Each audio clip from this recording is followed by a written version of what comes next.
He was brought to foster care at 1 year old with cigarette burns all over his body and part of his ear missing, part of his ear.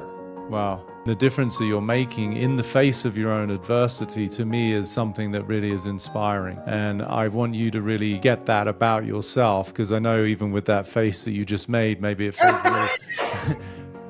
Hey, my name's Jason. In a nutshell, I'm just kind of like just spun in my own head, trying to get something off the ground, thinking maybe I'm not good enough. It's just in a weird spot. I'm in a wheelchair, so I'm extra special guy, I guess you could say. I don't know. And also, I'm actually on my way now. I volunteer at a prison, so I go to see the guys here a few days a week. It's my happy place. Anyway, thank you. Bye. Hi, this is Peter Crone, and you're listening to another episode of Finding Freedom. Today, I had the opportunity and the honor of speaking to a very inspiring man called Jason. Jason is 54, and like anybody who reaches out to be on the show and to talk to me, was feeling stuck and somehow limited, courtesy of the prisons of our subconscious. Ironically, and why I find this story to be incredibly moving, is that Jason, albeit in a wheelchair, and that's part of the story that we discuss, he goes into actual prisons and works with inmates to help them heal from their trauma, the various adversities that they've had to face that many of us maybe don't even understand. But he found such an incredible level of love, of compassion, and of acceptance that he brings to these inmates, to the point that he calls it his happy place. And during the course of this conversation, what we discovered and what he learned, and you will see the effects of this, is that he realized that he himself, like every other human being, was incarcerated in a way that he didn't know. I hope you enjoy this conversation, and whether you are somebody who has experienced or knows someone behind concrete and bars and prison guards, that regardless of where you're at, the default setting of what it is to be human is to be incarcerated at some level in the prisons of our own subconscious, and why I created this podcast, so that I can hopefully inspire you to find more freedom. Enjoy this conversation. Welcome to Finding Freedom, my friend. I got to watch your video, and for the folks at home listening or watching this episode, give us and give them a little insight into you and what is your work with prisons, because I'm just really inspired by, who you are as a human. But thank you. It's like I've been doing it for a few years, and I don't know why. This guy was saying that it was one of the most moving experiences of his life, and I never thought about volunteering in a prison, but I thought, what the hell, I'll give it a shot. Yeah. It's just so many people so many of those guys that are in there, it's two bad choices, and they're out, and the guys are always looking for programs. Yeah. To try to better themselves, to change some things. So I've been going in there for a few years, and they have like a really big Toastmasters that the guys do phenomenal there. Yeah. And then I saw your pod, right? I kind of, share it with some of the guys, and it's like, you think high school's bad, but word passes in prison like that, right? Yeah. Makes high school look like kindergarten, right? And they're so hungry, also with, there's such humility and grace and surrender there. Yeah. We meet in small groups, and the guys go around and share. Right. And it's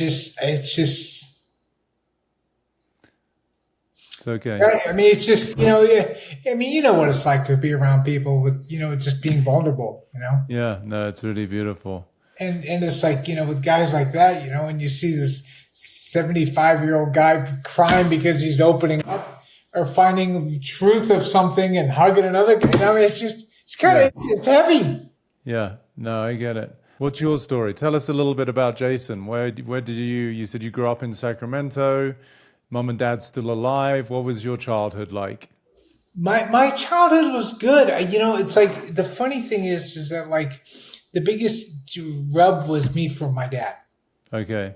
My mom, the way you explain your dad is like my mom. Right? Just loved me just fiercely. Yeah. And thankfully I had her around for 43 years. Okay. I grew up, and it's like, it's like that typical, and that's why I feel kind of like, just that approval shit. Right? Yeah. And it's silly, because it's the fundamentals. Yeah. And so what happened with dad? What's the story there? So mum loved and adored you. That's great. And that's probably obviously why you have such a beautiful, sympathetic, sensitive heart that you want to help these men who are trapped, ironically, not just behind bars, but behind prisons in their head, right? Like this is obviously what I do in terms of finding freedom. And that's why I think there's such a beautiful correlation here between you going literally behind bars to help men. But as I often point out, people aren't in prison. Most people are walking around the planet thinking they're free, but are actually internally inside of their own brains incarcerated. For 100%. So I'd love to hear a couple of stories. One, your relationship with your dad, and then I'm sure everyone listening would love to know, like, why the wheelchair? What happened? The relationship with my dad, it was like, he just was one of those guys that never could get his approval, right? Yeah. Never was good enough. And finally, it took me until a couple of years ago to say, Dad, you just make me feel like I'm not a good person. Uh-huh. And I just had to cut it off. Okay, so you haven't spoken to him for a couple of years? No. And that's where, I thought it'd be interesting talking with you. Like, it's like, what's that saying, when you have your nose is over your mouth, but when you have bad breath, you're the last one that notices. Yeah. Right? Because, this is right in front of me, but I'm not seeing it. Yeah. There's an expression where we can see the log in someone else's, we can see the speck in someone else's eye, but we can't see the log in our own. Right. Yeah. Right. Okay, well then help us. Let me, as Mr. Cruz once said, help me help you, right? So what is it that you feel? You're smart, you see these guys, you go into prison, you're making a difference. Dad didn't acknowledge you, wasn't a terrible guy, but he wasn't there. So what is it that Jason struggles with? Like if you could wave a magic wand, where do you think, you're stuck or where you could find some relief? To create more financial independence so I could do other things with those guys. Okay. 100%. What is it? I'm curious, when you walk in or you roll in and you see these guys, like, what is it that you initially feel when you arrive? You're probably going to laugh, but I feel love. Yeah.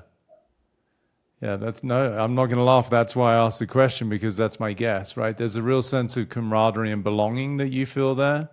For sure. And what do you think that is? What is it you see in them that you recognize in yourself? It's a good question. I don't know. I mean, I don't know. Let's talk about your dad, because I think you're going to see a connection there. So you didn't get the approval. I'm guessing he wasn't particularly loving and doting like your mom, but do you remember any certain times where you were feeling particularly dismissed or disciplined? Were you ever abused? Like, whether it be verbally, emotionally, physically? Were you hit by your dad?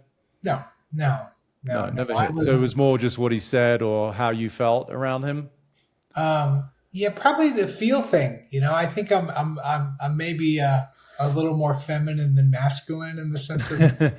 Yeah. I don't know. Very sensitive. Yeah, that's okay. Anything come to mind from your childhood, whether there was moments with him where you felt shame, guilt, belittled, embarrassed? Not really, Peter, more indifference.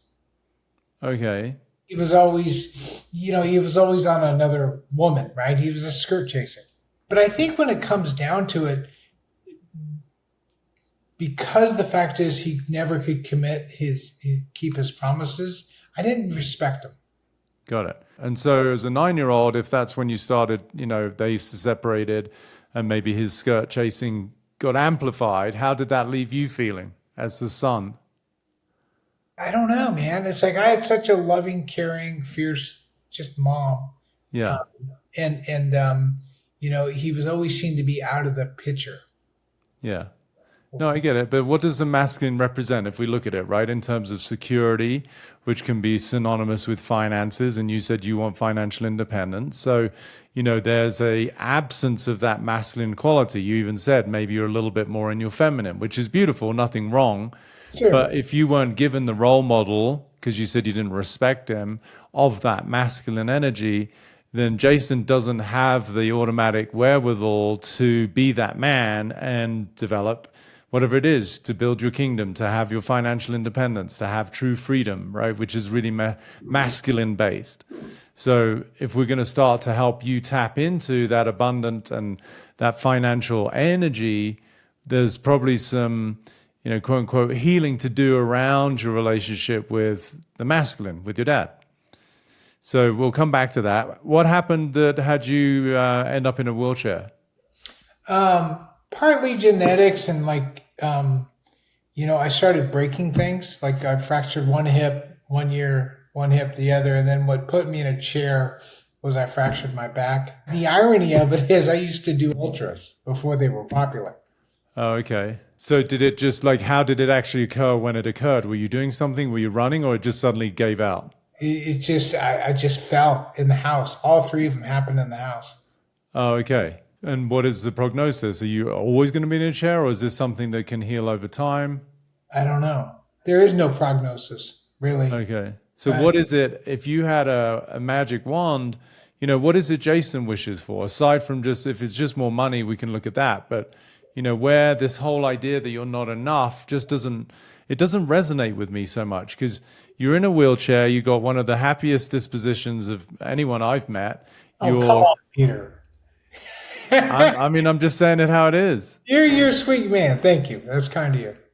No, you got such a joy about you. And beyond that, you're making a difference. People who tend to be caught up in their own woes and feeling sorry for themselves, they're not typically doing anything for anybody else, which is one of the greatest, for those listening, is one of the greatest antidotes to depression or a feeling of apathy is to go and help somebody because it generates a lot of self-worth, right? So I think that's where, in the absence of your father acknowledging you, you're not getting a lot of accolades or reassurance or reverence from your dad. That could lead to somebody not necessarily feeling great about themselves, right? You don't have a lot of self-worth. So here you find going into these prisons, you're making a difference, which is the antidote, right? Like you're starting to see the value you have in your contribution to other guys, to other human beings. So for me, from my side right now, at least, it looks like, you're living a pretty abundant life. Okay, you might not have all the dollars in the bank that you want, but spiritually, emotionally, and psychologically, it just feels like, you're pretty fulfilled. Huh. Yeah. Well, I have so much to be grateful for. Okay, well, let's hear the list. Um, this conversation. I got a lot of mates from decades old. Yeah. I'm just glad. I mean, I'm free of a lot of things, and I'm thankful for it.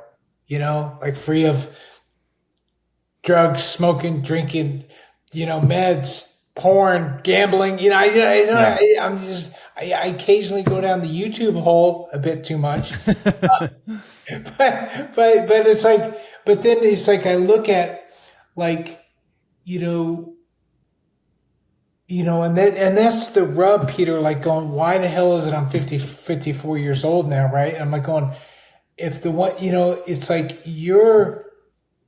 I don't know how many people I've shared your information with.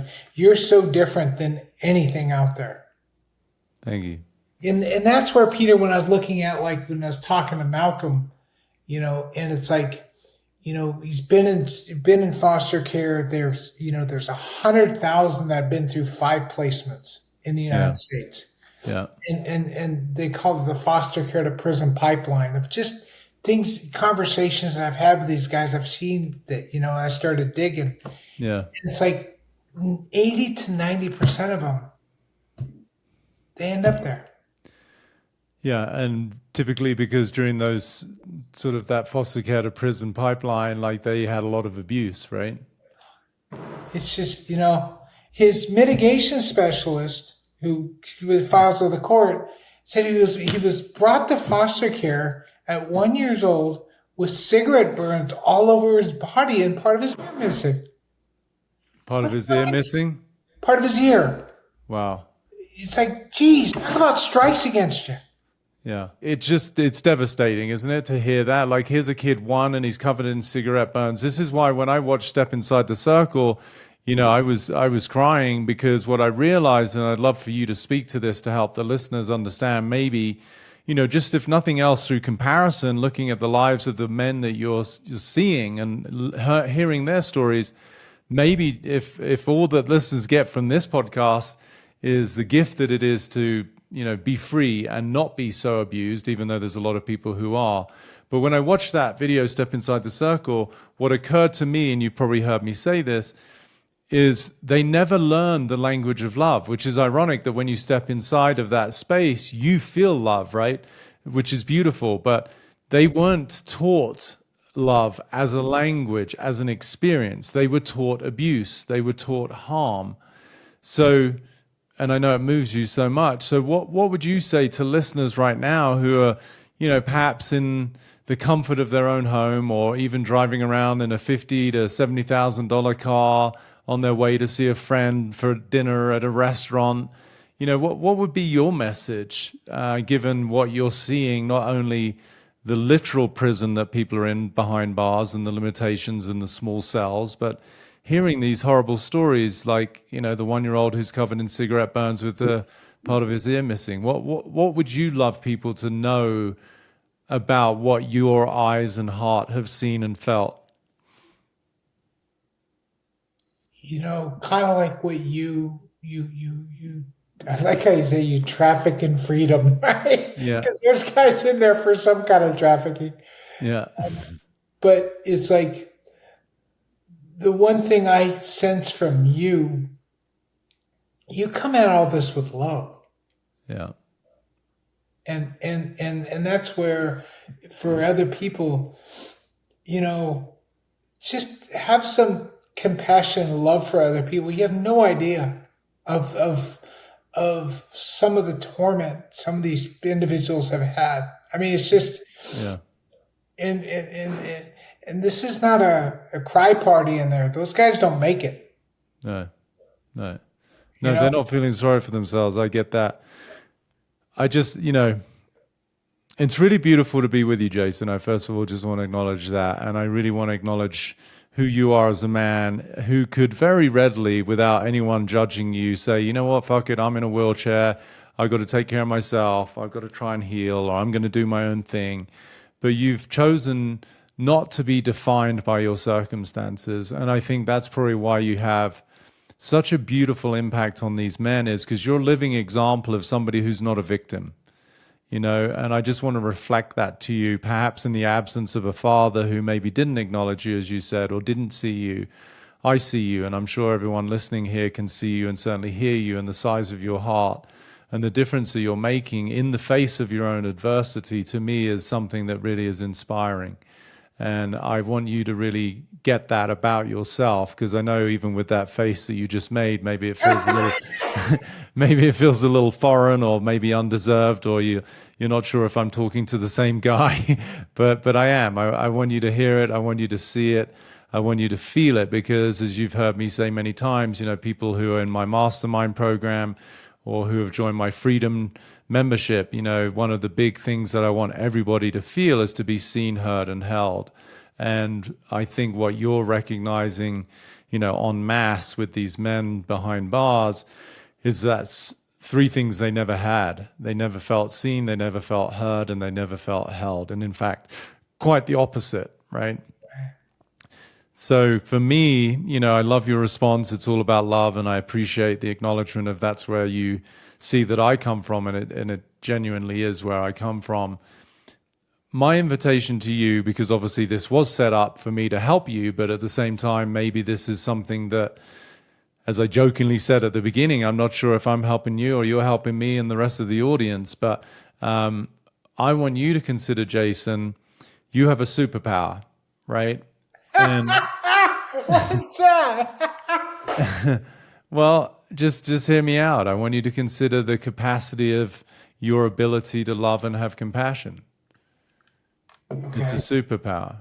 And I want you to take this on as a little exercise, and maybe my contribution to you in this conversation today is that even in the absence of a father who we all look to, especially as young boys, as the role model, as a source of security and structure and, hopefully healthy discipline that we want to get from a father, which we could put under the auspices of masculine love, right? I think there's different forms of love. The feminine love is more nurturing. It's more unconditional, right? Like even if a kid messes up or breaks something, the mother tends to be more embracing and accepting, whereas the father might, be more the disciplinarian, right? And hopefully not too military-like in the way that they might discipline a kid who did something quote-unquote wrong. But, I want you to consider, Jason, that one of the reasons you've incarnated and why you attracted a father who perhaps wasn't so present for you is because you wanted to, as a soul, learn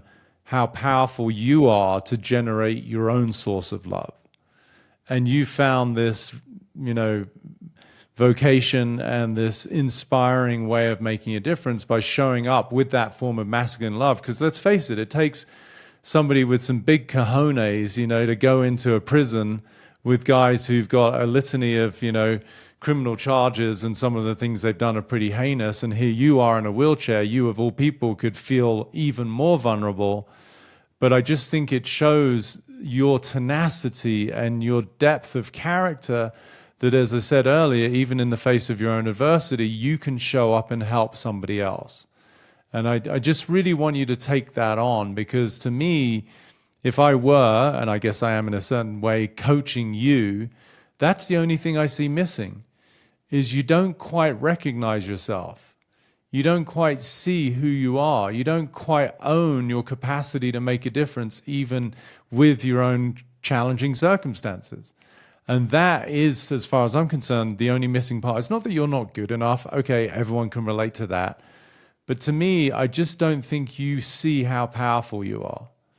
And that's my invitation to you, is that even in the face of a father who perhaps wasn't there for you, as you said, he was a skirt chaser, and that might have made you feel less important or not special or not valued or not even wanted or loved, which I have all the compassion in the world for. I want you to consider that in the absence of the love of a father, which is pivotal, you have metamorphosized that and transformed it into your own way of finding love through the masculine in the way you show up for these other men who then reflect it back to you. Does that make sense? Yes, it does. I guess I feel blessed by having just the most absolute wonderful mother. Yeah. And it's like, this one's on me, Yeah. There's an expression I use, and I want you to hear this carefully, which is there's the language we use and there's the language that uses us. Right.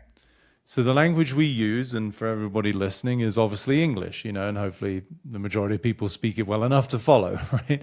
That's the language we're using. But the language that uses us is beneath the surface. It's much more sneaky, it's much more insidious, and it tends to be self-destructive. So when you say you beat the shit out of yourself, I want you to consider, Jason, you're not doing that. That's automated. That's the language that uses you. And by the sounds of it, most of it was learned through the way that your father spoke to you or the way he treated you. So it lives in the world of something to do with you're not wanted or you're bad. Right? There's something like that. And I feel energetically that's why you find so much camaraderie and compassion for these guys behind bars, because they're definitely not wanted and they're definitely bad, right?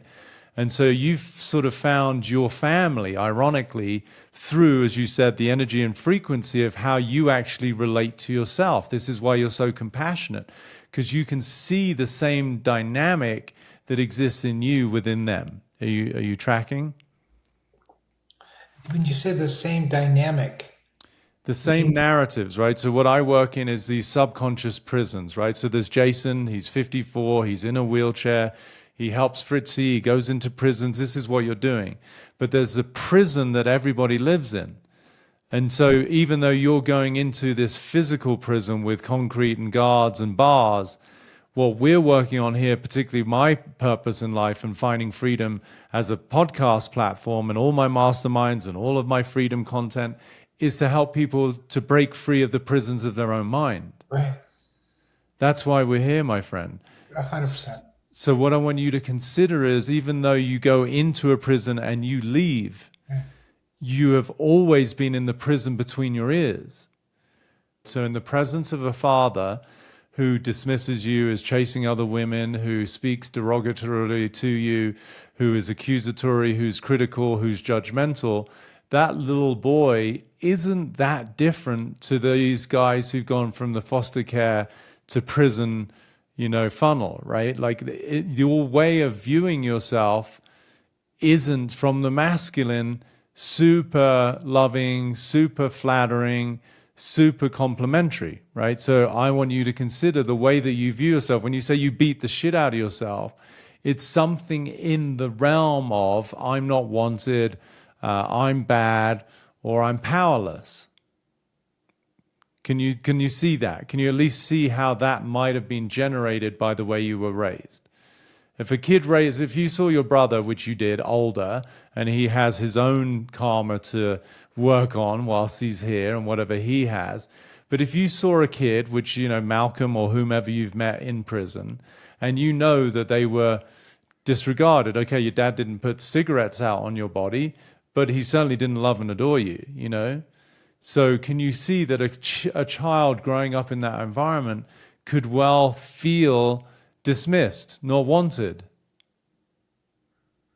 Sure, but I didn't have it nearly as bad as these guys. I mean, No, I know that doesn't matter. We can always find someone who had it worse, and that's one of the ways that I think you protect yourself, is that you have learned to use others as a form of justification for your own woe. Meaning you can always find someone in prison who's going to have a much more devastating and tragic story than yours. I don't have a tragic story. Well, that comes back to my first question of why are you here? And I just wanted to remind you to check out some of my life-changing offerings. For my 3.5-month deep dive with over 30 hours of theory and live coaching, all led directly by me, please check out my mastermind at petercrone.com/mastermind. And to join my freedom membership with over 100 hours of pre-recorded programming covering everything from anxiety to relationships, health, financial freedom, as well as recordings of all my live events and Q&As, please visit petercrone.com/freedom. And back to the conversation. Do you think the love my mom had for me and the empathy she has for me was shared with those guys? Well, that's something that you've learned from your mom. So that's where you have this sort of feminine, nurturing, compassionate, unconditional love that you're able to bring to these men, which is beautiful. But what I want to find for you, ironically, and again, we can make all sorts of correlations energetically between the way we view ourselves, the prison in our mind, and our physiology. But, the masculine really represents the spine, and especially finances are related with the spine. Like when somebody says grow a spine, or they're spineless, right? So again, just as a consideration, not to make Sure. cause and effect, but it's a contributing consideration that the energy of a young boy feeling that he's not wanted, that he doesn't have any power, that he's bad, could lead to the masculine feeling a little bit spineless. So that, to me, is where there could be a fragility in that area of your body, which apparently there was, right? So what I'm asking you to... Yeah, fascinating, right? So I see all of these things all the time with people's anatomy and how it correlates to the energy and the vibration that they're living within. So with you having... Go ahead. Do you think something's connected to that problem I have? 100%. From my perspective, yes. I mean, again, for a lot of people listening, they might think that's a bit of a stretch. But, if you read any of the books from healers of past, Louise Hay, and, these real tapped-in gurus who understand the emotional, psychological precursors to dis-ease, right? You've heard me talk about that. Dis-ease, the absence of ease. So what I think you're actually in the process of doing, which is pretty cool, and I'm not saying that you're going to suddenly get up and walk, but I do believe it's possible, is that you, through this work, that you're helping others, you're developing the fortitude and the spine of a real man who's making a difference.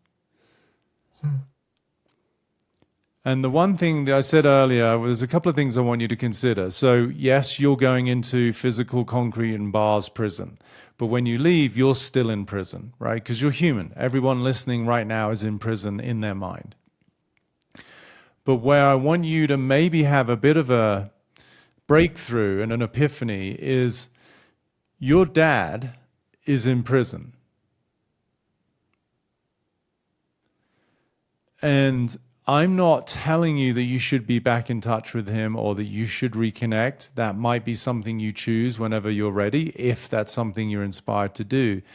But it's easy for you. Look at it. Here you are, a man in a chair who goes in and has nothing but love, compassion, empathy, understanding, and forgiveness for men who've created, and committed heinous crimes, right? And yet you have judgment over a father, your own blood, because of what he's done, not recognizing, and this is hopefully the part where you can see something, he's also in prison. It's just a different form of prison. He's stuck in his head. In this case, I don't know what your grandparents were like, but if he's chasing women, the chances are he came from a family where he didn't get the love that your mother gave you. And he's still looking for that. That's a form of addiction that he's never going to fulfill on. Okay, he might not be, pushing drugs on the street or, harming people physically that has him end up in prison. But if you were to look at this person, what's your dad's actual name? Niels. Niels? Niels, correct. So there's a human being called Niels with the genetic code that he got from your grandparents, his parents, and he was raised in whatever way he was raised, and his mum and his dad did and said whatever they did and said, that led him to be conditioned as a human being who's looking for his own form of freedom. He just thinks it's to be found through other women. He's looking to the external world, probably for both a combination of being held and loved and accepted and, throwing a splash of pleasure that he wants. But really what that shows is the prison that Niels is in is that he's not wanted, he's not loved, he's not happy. So could Jason just consider as a flip-flop that the men like Malcolm that you're so present for, that you have so much compassion for, who are behind bars, are not so different to Niels, and yet you judge and cut him out of your life?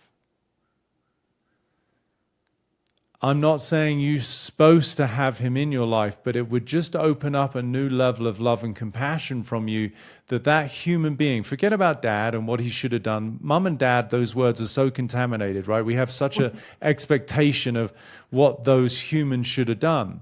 Sure. But when you understand the mechanics of how an identity is formed and how people are conditioned and basically programmed, their behaviors are automatic. They're just reactionary machines. So for you, somebody who I think is actually on the sort of precipice of really finding true freedom for yourself, what might that feel like? Again, without having to reach out, you don't have to text him after we hang up, you don't have to call him or invite him around for Christmas, but what might become available for Jason if you could just see Niels as another man in prison? How might you start to see him? The way I hear it is, I could go into these prisons, and it's like, but then my dad, I just say, I can go capable and open and loving in there, but then my dad, I shut. Yep.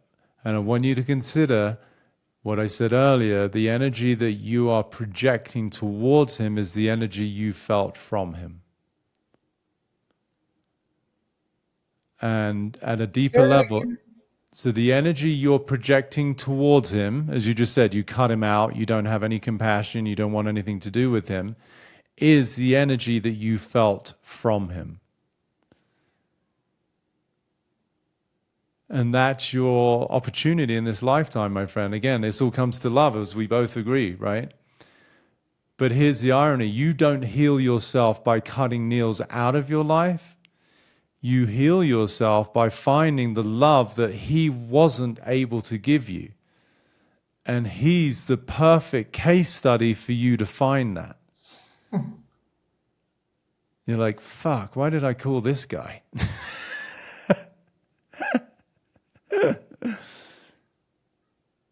That's the real lift. So it's easy for you to go into a prison, but to find that depth of love for Niels, who was doing the best he can, you have to then overcome the hurt of that little boy who felt discarded by him.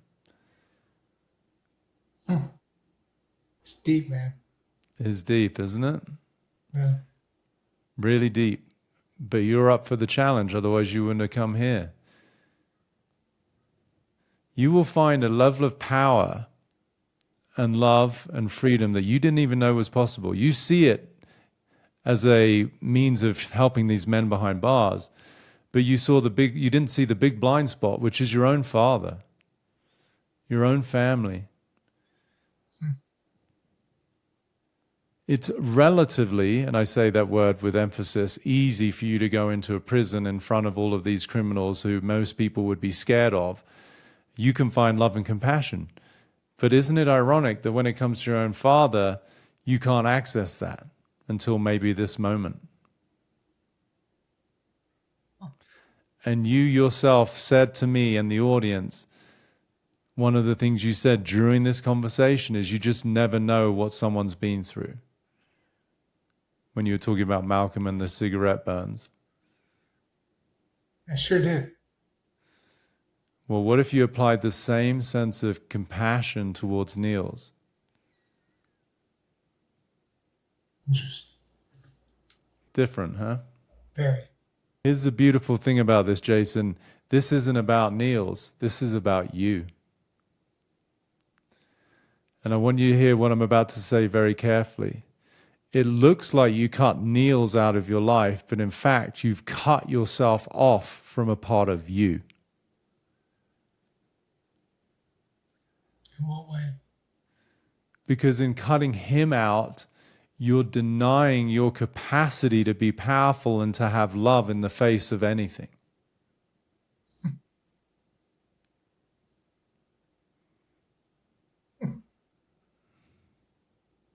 Roger that. That's powerful though, isn't it? True. I don't know if you're religious. I don't think you are. I certainly am not, but I like to pull tenets from different religions. And one of my favorite lines whenever I've been in the face of a lot of adversity, and I've had a fair share, I always quote the line, "Forgive them, Lord, they know not what they do." And so what you are doing unconsciously is holding on to a history and using it as evidence for your own brain to decide why to cut this human being out of your life. Which means you're dragging your history around with you, which is a weight to bear on hips and backs and God knows what else.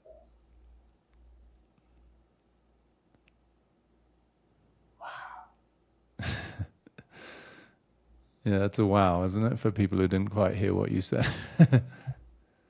And again, I really want you to hear it. And for everybody listening to understand, I'm not telling you he should become your best friend or you have him move in or spend Thanksgiving with you. I'm not saying that. I get it. It's not about Niels. Niels, listen, everybody out there right now who's got their version of your dad.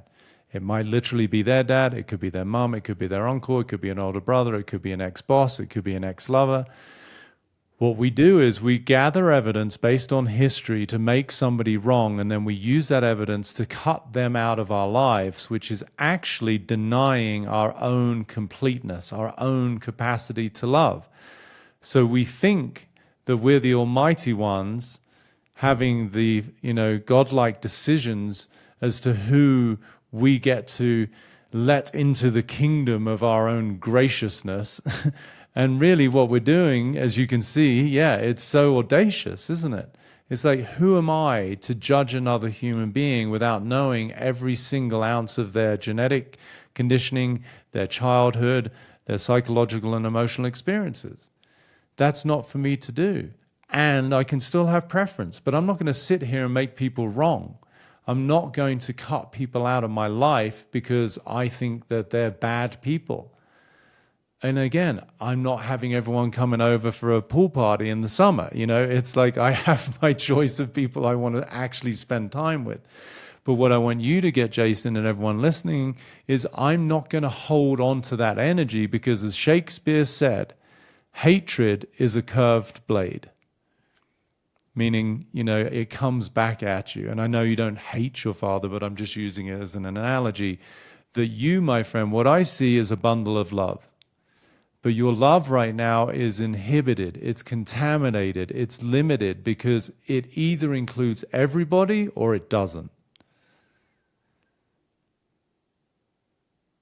That's your superpower. And your superpower right now, the kryptonite that is in your superpower, is the Neils of the world. And there may even be others, but he's the primary actor in the play that is here to reveal where you're holding yourself back. Could you, for a second, go to the connections of the fractures of the body connecting with the thing Sure. with the masculine? Sure. Well, from my perspective, and as everyone listening, this is not medical advice, but energetically. Please, thank you. So, any joint in our body where people tend to have arthritic issues, inflammatory issues, or breaks, joints recognize energetically as a connection, right? Where one bone connects to another. And so connections energetically tend to represent our relationships. So the break in the relationships where there is animosity, dysfunction, disharmony. Yeah, so you can see that breath you just took there. That was like a bit of a release of your history. So for me, of course, it's complicated or it's contributed to the fact that you did ultra marathons, right? So again, energetically, physically, that's a lot of stress on the body. But if there's a lack of integrity because at the joints of your body, which represent the relationships of your life, there is a break, you've literally cut off your connection to your father, then energetically, you've broken that connection. And so for me, the masculine, you can look at this up. You ask ChatGPT, like the spine, and also your ability, think about it. What does the masculine energetically represent? Usually the healthy masculine is a stand for something. A masculine that is in its power has a mission. For me, when we break down love, like love, as I said, from the feminine, it's unconditional, it's nurturing, it's all holding. But the love from the masculine is a stand for something. It's the energy of discipline, the energy of commitment to something. Because I used to say, I'm a lover, not a fighter. And I thought I was so justified in that statement, and dare I say even cool, that I'm a lover, not a fighter. I don't fight. Until I realized that was such a disservice to what love is. Because if you love something truly, you fight for it. And so you got the love part, but you didn't get the fight, which is the masculine, which is the spine, which is to be a stand, quite literally, for something. Here you are in a wheelchair. And it's not wrong. This is your journey. It's beautiful. But as I said to you, in a world where I believe in all possibilities, I do not see the future that is not open to the possibility of you being a stand for something, even if it's not literal but energetic. Sure. Which is what you're doing, aren't you? You want money for what reason? To help these men, to be a stand for justice, for being a stand for possibility, for being a stand for love. But if you can find that place within you that you severed that connection, that joint, that relationship with your father, then to me, that is representative of the healing that then can happen, whether it's literal in your actual bones and your anatomy, or if it's just energetic. Or both. Ideally both. That's what I'm a stand for. Wow.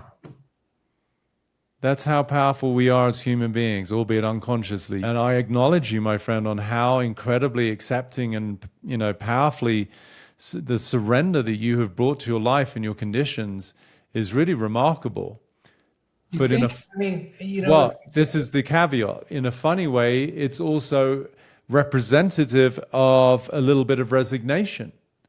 what do you It's mean? representative, meaning that you're sometimes when we accept things, there's a profound choice about it and it's powerful. Sometimes we accept things because we feel powerless about it. Right? Meaning that's more resignation. Oh, well, it's just the way it is. But somebody who's willing to be a stand for something and to get up and fight for what they want, that is the energy of the masculine. That is the energy that garners wealth. That is the financial freedom that I feel you sense is lacking. It's not lacking literally, it's just you haven't accessed that particular vibration within you. That you're a force of nature, my friend. You're going into prisons in a wheelchair, touching the hearts and minds of men who've never been seen, heard, or held. Do you get how powerful that is? You just live within your own skin, Peter. Huh? You just live within your own skin. I don't know. Well, I do, but I'm asking you to maybe not live within your own skin, right? I'm asking you to maybe stretch that skin, God forbid, actually break outside of it and start to actually make a difference, not just in the lives of others, but in your own life.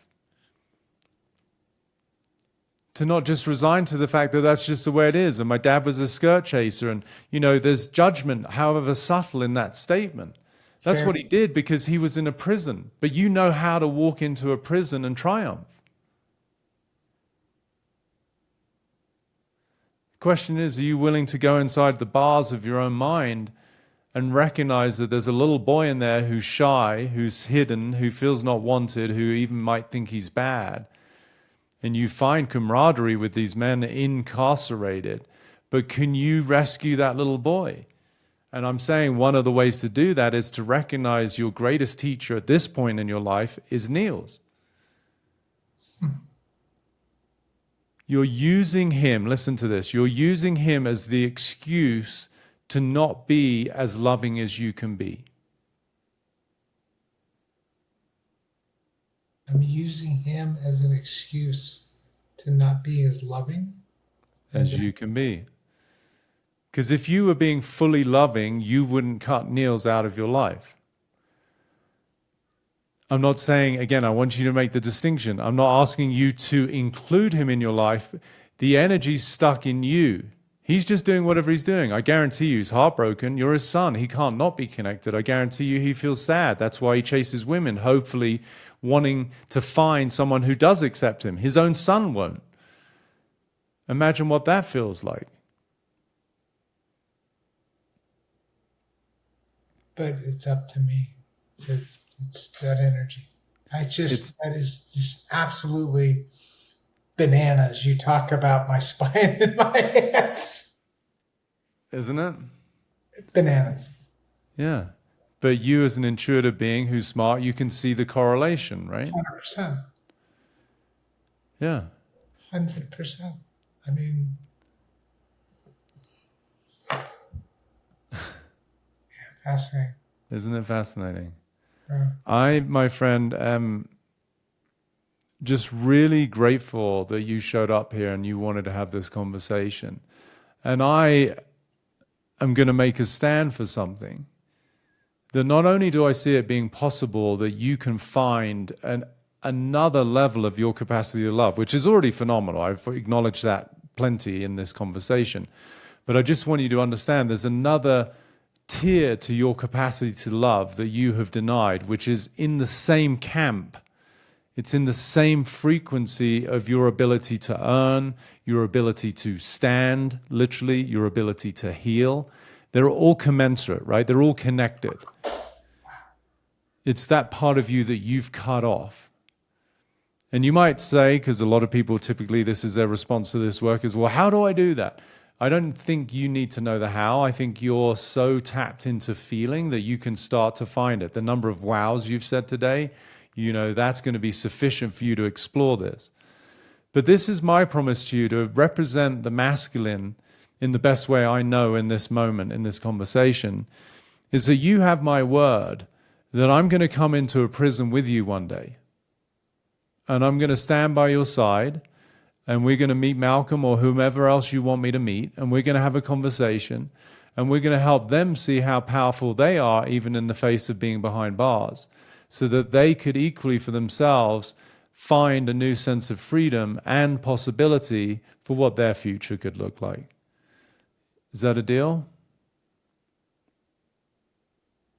Yes, sir. So I don't know when that's going to happen, but my promise is, I've got a lot going on, but at least within the next 6 months, worst case scenario 8, I will find you, we will come together, and I will walk into a prison with you.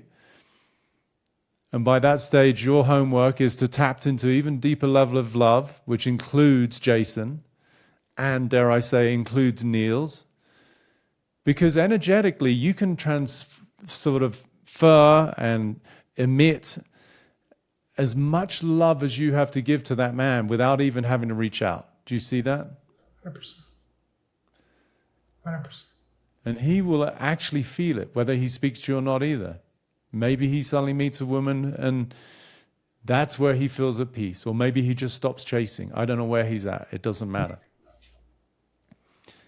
But this is your journey, my friend. And you as a being in this incarnation have come here clearly to learn, to experience the feeling of powerlessness and the feeling of being disregarded and dismissed and not wanted, so that you could access the antithesis of that, which is to be completely and utterly filled with love.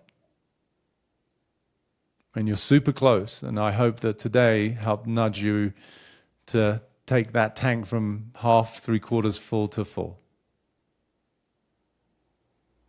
Thank you. You're welcome. Thank you for the work you do. Thank you for being here with me.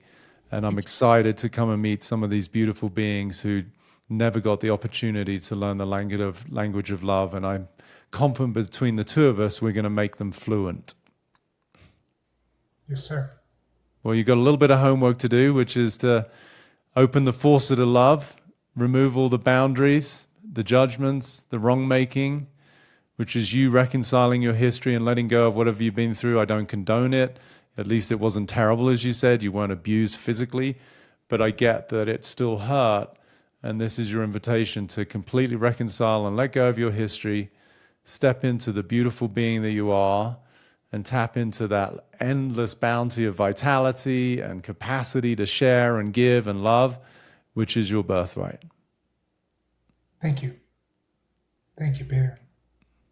I'm guessing the quiet is a little bit maybe speechless, or I'm No, I really appreciate the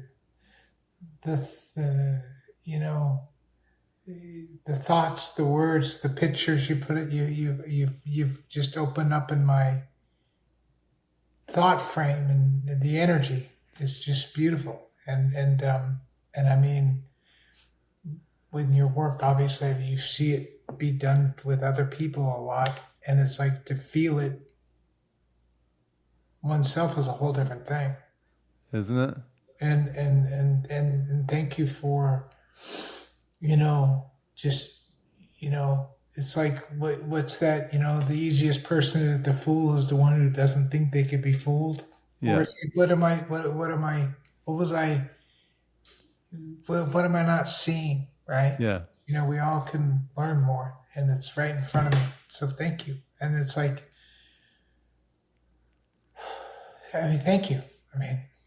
You're welcome. Thank you for everything that you do and for all that you're gonna do that is infinitely more powerful, not to in any way dismiss the incredible work you've done. But as you step into this new realm, this new world, with even more freedom, and what I see in you more than anything right now is a newfound sense of peace, right? You've let go of energetically the part of you that you didn't even know you were carrying, which was the weight, which is also bearing on the joints, right?